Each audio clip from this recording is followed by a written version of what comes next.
સાસુની વાત માનીને પોતાની પત્ની સાથે સાસરિયામાં રહેવા લાગ્યો, પરંતુ તેની પત્ની પ્રિયંકાની તબિયત સારી થવાને બદલે વધારે ખરાબ થવા લાગી.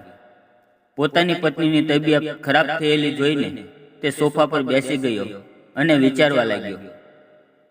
ત્યાં થોડીવારમાં તેના સાસુ આવ્યા અને બોલ્યા, શું થયું વિશાલ, તમે ઉદાસ કેમ બેઠા છો?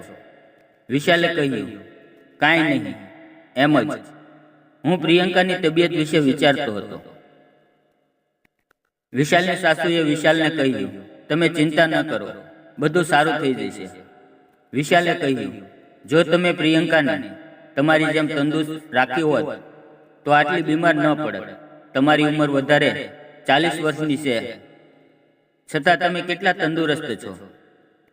તમને જોઈને કોઈ કહી પણ ન શકે કે તમે પ્રિયંકાના મમ્મી હશો, પરંતુ દરેકને એવું લાગે કે તમે પ્રિયંકાની મોટી બહેન છો.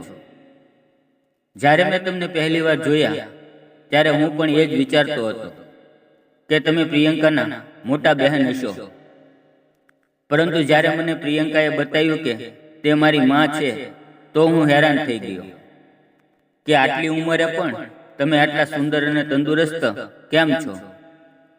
અને તમે તમારી છોકરીને જ જુઓ, લગ્નને હજી 8 મહિના થયા છે અને તે બીમાર થઈ ગઈ અને તે ચીડચીડી પણ રહેવા લાગી છે.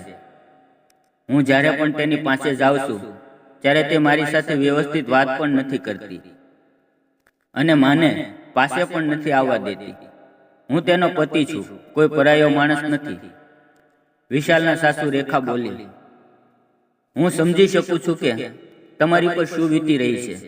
દરેક વ્યક્તિને પોતાની પત્નીની જરૂરિયાત હોય છે. ત્યારે વિશાલ બોલ્યો, જો મારા લગ્ન તમારી સાથે થયા હોત, તમારા જેવી તંદુરસ્ત અને સુંદર મહિલા મારી સાથે હોત અને હું અત્યારે ખૂબ જ આનંદ લઈ રહ્યો હોત. તો વિશાલના સાસુ બોલ્યા, હજી પણ કાંઈ બગડ્યું નથી. તમે અત્યારે પણ આનંદ કરી શકો છો. તમે મારી સાથે હજી પણ લગ્ન કરી શકો છો.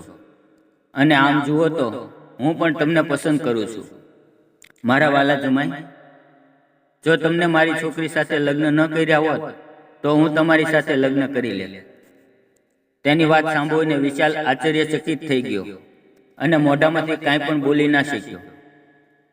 તેની સાસુ બોલ્યા, તમે પણ વિરહની આગમાં તડપી રહ્યા છો અને હું પણ એ જ વિરહની આગમાં તડપી રહી છું. આપણા બંનેની જરૂરિયાત એક જ છે. તેની વાત સાંભળીને વિશાલે હાથ આગળ વધારી દીધો. અને તમે જાણો છો કે મર્દ માણસને જો મોકો મળે તો તે છોડતો નથી અને બાકીનું કામ તે તરત જ પૂરું કરી દે છે. બસ તે દિવસથી સાસુ અને જમાઈનો ખેલ ચાલુ થઈ ગયો. તે બંને ચોરી ચોરી છુપાઈને મળવા લાગ્યા. તે બંને સાથે બજારમાં જતા, બગીચામાં જતા અને બાકીનો સમય મોજ કરતા. વિશાલ પોતાની સાસુ સાથે ખૂબ જ ખુશ હતો. જે તેની દીકરી તેને ન આપી શકી તે તેની સાસુ આપી રહી હતી. આમ જ દિવસો વીતવા લાગ્યા. થોડા સમય પછી પ્રિયંકાએ એક નાની છોકરીને જન્મ આપ્યો અને તે પોતાની છોકરીને સાચવવામાં ખૂબ વ્યસ્ત થઈ ગઈ. તેને એ પણ ભૂલાઈ ગયું કે તેનો પતિ ક્યારે ઘરે આવે છે અને ક્યારે જાય છે. પરંતુ આ બાજુ સાસુ અને જમાઈનો ખેલ ચાલુ હતો.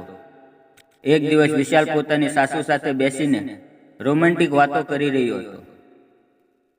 ત્યારે વિશાલે તેની સાસુને કહ્યું કે ઘણા દિવસથી હું એકલો છું અને મારી પત્ની પણ બીમાર છે, તો ચાલો આ સમયે આપણે ફાયદો ઉઠાવીએ. એટલું કહીને તે તેની સાસુની નજીક આવી ગયો અને એકબીજાને વહાલ કરવા લાગ્યા. વિશાલે પોતાનો કંટ્રોલ મૂકી દીધો અને ધીરે ધીરે તેની ગાડી હદ વટાવવા લાગી. અને જોતજોતામાં તે બંને પૂરી ઝડપથી હાઈવેની સફર ઉપર નીકળી ગયા. જેવી રીતે એક તરસ્યો માણસ પાણી જોઈને ગાંડો થઈ જાય એવી હાલત વિશાલની હતી. થોડા સમય પછી વિશાલના સાસુએ કહ્યું, જમાઈ રાજા, તમારી અંદર તો ખૂબ જ તાકાત છે. મારા નસીબમાં નથી કે હું તમારી પત્ની હોઉં. આ બાજુ જ્યારે પ્રિયંકા પોતાના પતિને ફોન કર્યો, પરંતુ તેનો પતિ વિશાલ ફોન ઉપાડવાના મૂડમાં ન હતો. પ્રિયંકા વારંવાર તેના પતિના ફોનમાં ફોન કરી રહી હતી, પરંતુ વિશાલને એટલો હોશ ન હતો કે તેની પત્નીનો ફોન ઉપાડે.